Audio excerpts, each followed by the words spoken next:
everyone, it's Erin with Therapy Care, and this week's topic is pediatric feeding and swallowing disorders.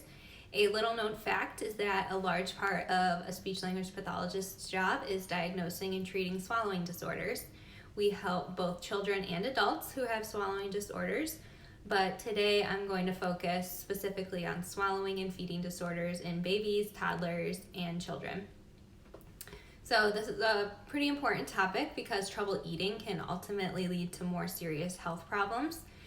So how we eat and consume food actually involves a pretty complex series of events that need to occur for it to go smoothly and safely. And various muscles and systems in our mouth or our throat, our esophagus, and our respiratory system need to function all together in a very specific way. So it's kind of odd that something we do so often every day with little thought, like swallowing our food or our drinks or our saliva, is a very complex process. And if something is to be impaired in this process, it can have a significant impact on someone's daily life and their health. So when it comes to a child's feeding and swallowing, some of that is instinctual, but there is a lot that they have to learn just from gaining more experience with certain skills. And when they're babies, they start out by sucking from a bottle or from a breast, and then a little later on, they learn how to eat solid foods and drink from a cup. And children will have some form of trouble at first when they're getting the hang of managing different food textures or learning to drink from a straw or a sippy cup. And so for instance, drinks might spill from their mouth, or they might push food back out with their tongue, or they might be gagging on new foods, and this is all totally normal up until a certain point. However, if a child continues having trouble, it's possible that they might have a feeding disorder. So some signs of feeding disorders and swallowing disorders in babies can include they might arch their back or become stiff when they're eating or feeding.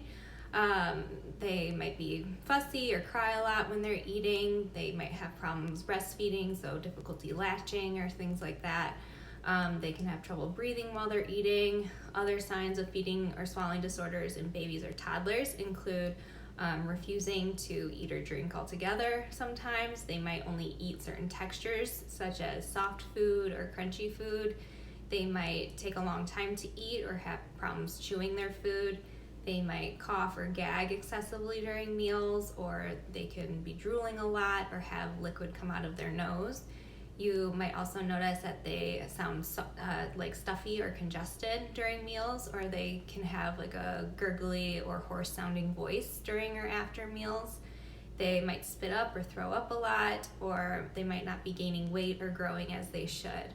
So not every child is going to exhibit every single sign I just listed here, but even if they have one or two symptoms, some of the associated risks include dehydration or poor nutrition.